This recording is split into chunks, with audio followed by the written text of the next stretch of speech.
ご視聴ありがとうございます。今回はいろいろ物議を醸している間もなく廃止される通勤快速のご紹介です。駅をバンバン通過するこの列車の役割と途中駅での珍しい光景、そしてダイヤ改正の裏側を徹底解説します。今回の内容がこちら。チャプターもあるので参考にしてください。ここは JR 外房線の上総一宮駅です。外房線ではこの駅を境に運行形態が大きく変わるため、ほとんどの列車がこの駅でそれぞれの方向に折り返しています。この駅を通して運行するのは特急列車などわずかです。そのわずかな列車の一つが今回ご紹介する列車である7時ちょうど発の通勤快速東京行きです。外房線から東京方面に行く列車は総武快速線経由と京葉線経由があり、この列車は京葉線経由です。どちらもほぼ全てが快速列車の中、通勤快速はこの1本だけで、そしてこの列車の始発は8駅下り寄りの勝浦駅です。さらにこの列車は途中の本田駅で東金線経由で後から来た列車と連結します。時刻は6時58分、列車が入線です。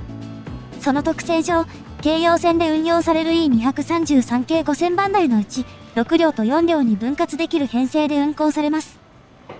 上りの3番線には折り返しの始発列車が停車しているため、2番線への到着です。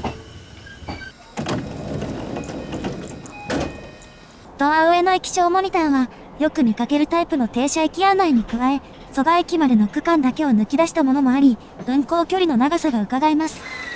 勝浦駅からの各駅には無人駅もあり、乗車人員も数百人台の駅が大半です。車内は空いており、座席も半分近く空いています。7時ちょうど、上総一宮駅を発車です。すでに日の出の時間は過ぎており、ほどなくして向こうの雲から太陽が出てきます。この電車は京葉線直通通勤快速東京行きです。ここから途中各駅の様子とこの列車の走りをご紹介していきます。上総一宮までは各駅停車だった通勤快速ですが、ここからは通過駅があります。これらの駅には10両分のホームがあるため、通勤快速が止まらないのは速達性を確保するのが目的です。なお、総武線直通の快速は11両か15両のため、これらの駅を通過するものの、京葉線直通の快速はこれらの駅に止まるという、ちょっとややこしい状態です。茂原駅に到着です。運行区間で乗車人員が1万人を超えるのは、ここが最初です。この駅で折り返す列車もあり、特に日中はほぼ毎時1本が上り方面に折り返すため、一般列車は上り方面が3本、下り方面が2本です。ホームには結構な数の人が列を作っています。また、次の普通列車に乗る人もいるようです。この駅で座席は全て埋まり、ドアの横もほとんど人が立っている状態になります。新茂原、本能、長田の3駅を爆速で通過。沿線には畑などが広がる場所も多いです。大網駅に到着です。人があまりいないように見えますが、駅舎の位置の関係上、列車を待つ人はホームの奥にいます。そしてこの駅で東金線と乗り換えができます。ただし、外房線と東金線のホームは分かれており、この向こう側に東金線のホームがあります。東金線のホームは両側に線路があるものの、外房線に近い手前の線路は行き止まりで、奥の線路だけが外房線につながっています。駅を出た後で線路が合流する構造のため、上り通勤快速の連結や下り通勤快速の切り離しはできません。大網駅で大横は埋まるほか、座席の前も人が増えます。4駅先の蘇我まで各駅に止まります。土気駅や鎌取駅の乗車人員は上総一宮や茂原、大網よりも多いです。土気駅に到着です。この駅は特急停車駅で、平日朝は6時台と8時台、そして9時台に1本ずつ、京葉線経由の特急若潮号があります。乗車率はさらに上がり、ドア間を車内で移動するのも難しくなります。次の本田駅に到着です。土気本田間の駅間距離は 5.5 キロ。通勤快速が走る外房線内では、勝浦御宿間と並び、最も長いです。この駅の乗車人員は他より少ないですが、大網では物理的に連結ができず、土気と鎌取は上り線が1本しかなく、連結などに適した設備もありません。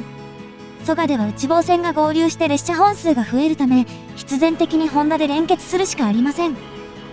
通勤快速が停車するのは3本ある線路のうち真ん中の2番線です。到着発車時に車両が左右に揺れるのが欠点ですが、連結切り離しの設備を2番線に集約し、効率よく設備を運用する意図がありそうです。階段付近の車両はかなり混んでおり、乗り込むのも一苦労になりつつあります。外房線勝浦駅からの6両編成が7時25分に到着し、東金線鳴門駅からの4両編成が7時30分に到着。連結して10両編成になった後、7時34分に発車します。係員が旗を振って誘導します。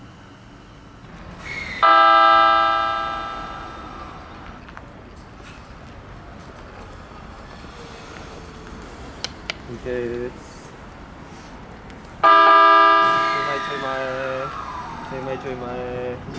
ちょい前。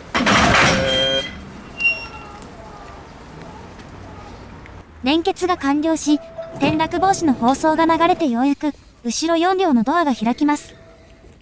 停車時間9分、ほぼ定刻で本田駅を発車です。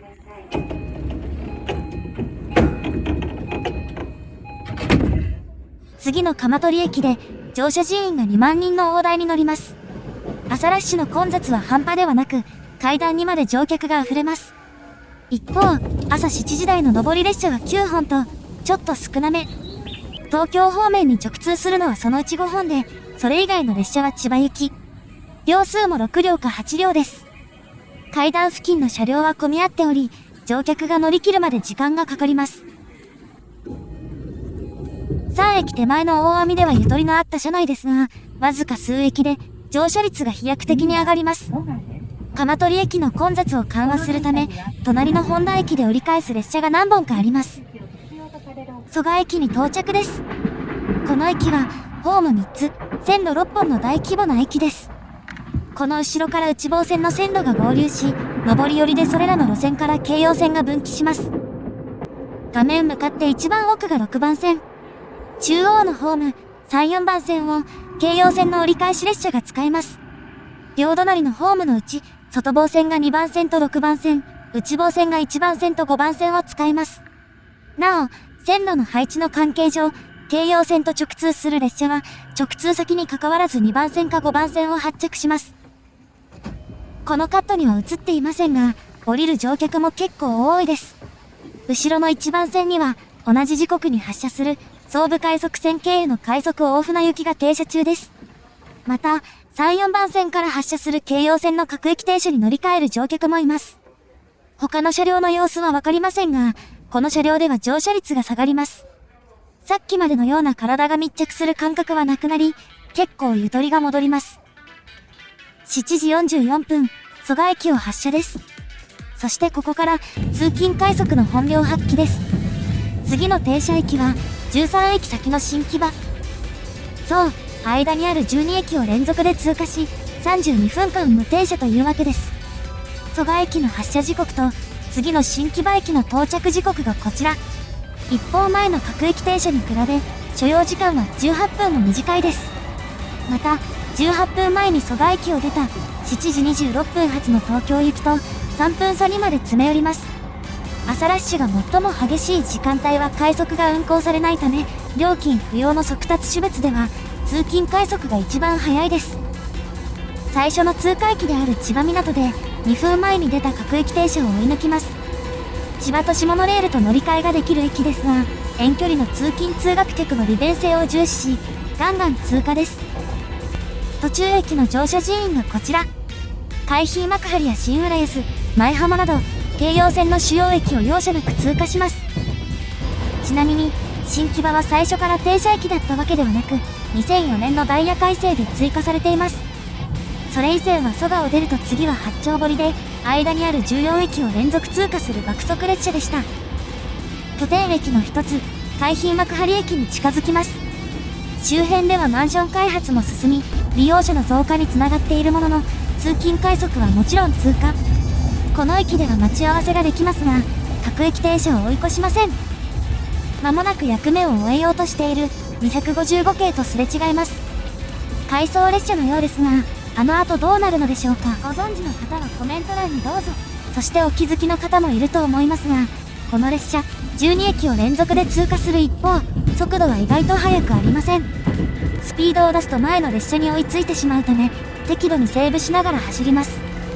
この列車は、蘇我新木場間 35.6 キロを32分かけて走ります。平均速度は時速 66.8 キロで、ノンストップの割には少しゆっくりです。次の新習志野で、各駅停車を追い抜きます。この列車を海浜幕張あたりで追い抜ければ爆速で走れるのですが、そう簡単にはいかないようです。次の南船橋は、ホーム2つ、線路4本という、海浜幕張と同じ構造の駅。ただし、真ん中の2線は下り方面に伸びておらず、当駅止まりの武蔵野線の折り返しなどに使われます。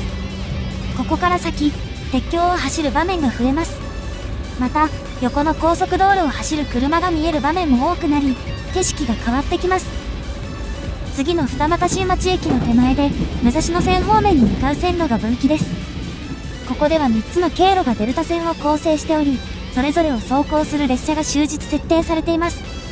なお、この途中にある二俣新町駅の2019年度の乗車人員は、1日平均で5000人弱。これは、蘇我新木場間の途中駅はもとより、京葉線内で最も少ないです。主要駅の一つ、新浦安を通過です。この背後には、武蔵野線から入ってきた東京行きが停車中です。新浦安駅の周辺にはマンションが多いですが、次の舞浜駅の手前には高さの低い住宅が並び、遠くまで見通せます。線路が大きく右カーブしているので、雄大な眺めです。舞浜駅の19年度の乗車人員は、1日平均で7万9000人余り。新木場との差は100人程度しかなく、海浜幕張や新浦安とは1万人単位で差をつけています。旧江戸川を渡り、千葉県から東京都に入ります。新木場までで最後の通過駅、葛西臨海公園を通過です。この駅では前を走る各駅停車を追い越さないものの、結構追いつき気味に走ります。新木場に到着です。この駅では、東京メトロ有楽町線と臨海線に乗り換えができます。臨海線の線路は京葉線とつながっていますが、運賃計算の問題があるため直通列車はなく、乗り換えが必須です。結構な数の乗客がおります。後から停車駅になったのは、こうした需要を取り込む目的もあったのかもしれません。座席は全て埋まっているものの、車内にはゆとりができました。というわけで、進行方向左側にも移れます。臨海部のタワマンを見つつ、旅路も終盤です。前の列車に追いついてしまっていますが、葛西臨海公園で追い抜くダイヤにはできなかったのでしょうか。塩見駅を通過すると、線路は地下に潜ります。東京23区の JR 線で最も乗車人員が少ない駅、越中島を通過すると、次が最後の途中駅、八丁堀です。この駅では、東京メトロ日比谷線と乗り換えができます。日比谷線は他の主要路線の多くと接続しており、ここで京葉線から乗り換える乗客も多いです。あと2分で終点の東京駅に着きます。ラッシュ時間帯ならではのアナウンスも特徴です。お客様にお願いします。折り返しの電車への引き続きのご乗車はおやめください。乗車マナーへのご協力をお願いします。車内は結構空いており、車両間の移動も可能。東京駅で階段などに近い車両に移る人もいます。8時26分、蘇我から42分で東京駅に到着です。一本前の各駅停車だと1時間かかるだけに、時短効果はてきめんです。また、蘇我駅を同時刻に発車した総武快速線経由の列車は、蘇我から東京まで48分かかるため、それより早いです。この列車は折り返しの蘇我行きとなり、8分後に発車します。そして皆さんご存知の通り、京葉線の通勤快速は、来年3月のダイヤ改正で廃止され、各駅停車への格下げが決まっています。それによる動きと、それだけではない改正内容に注目です。廃止されるのは、私が乗ってきた列車だけでなく、内房線経由の列車なども含みます。平日夜の下り列車も廃止され、一本も残りません。そして現在、ラッシュが最も激しい時間帯には、上りの快速がありません。夕方のラッシュ時はそれとは異なり、快速が何本かあるものの、ダイヤ改正に伴ってこれらの快速も廃止され、快速が運行されるのは10時台から15時台だけになります。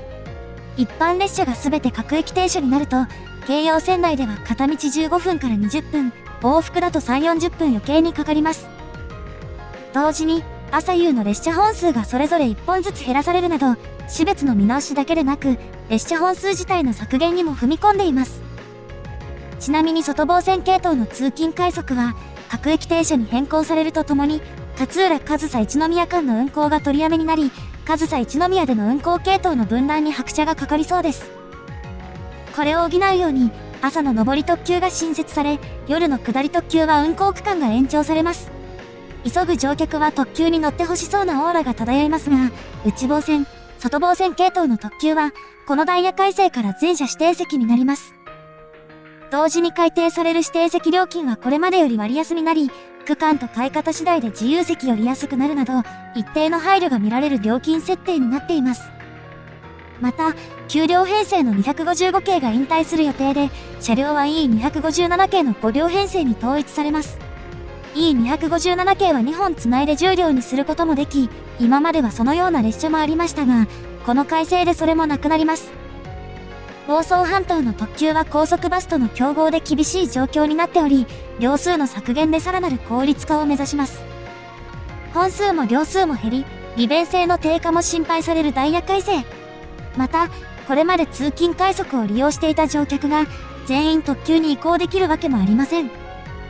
このダイヤ改正は千葉県の沿線に衝撃を与え、千葉市長と県知事が抗議の声を上げています。混雑の平準化といったメリットには一定の理解を示しつつ、料金不要列車がすべて各駅停車になる改正内容だけに受け入れがたいようです。一方 JR は目的や背景を丁寧に説明するとしつつ、ダイヤを見直す考えはないことを明らかにしているなど、双方の溝は深いままです。JR が明らかにしたダイヤ改正のポイントが、これら3つ。朝の通勤快速の乗車率は各駅停車の7割程度である一方、夕方は快速に利用が集中しているため、これらをすべて各駅停車にすることで、混雑を平準化したいというものです。私が乗った通勤快速では、蘇我駅で乗車率がガクッと下がっていましたが、これは列車全体の様子だったようです。蘇我駅で乗り換えて千葉方面に行く人や、京葉線の途中駅で降りる人にとっては、通勤快速はちょっと微妙な列車かもしれません。また、それまで快速などが通過していた駅では、停車本数が増えるメリットがあるほか、乗り換えがなくなることで利便性が高まる、各駅停車が他の列車を待ち合わせなくて済むことで、所要時間が短縮される効果もアピールされています。それでも利用者の不満は根強く、引っ越しを考えざるを得ないと語る人まで出ています。昨日には沿線の自治体に物騒なメールまで届くなど、一鉄道路線のダイヤ改正としては、異例なほど不穏な空気が漂っています。意見の対立は終着駅を見出せるのでしょうか。ご視聴ありがとうございました。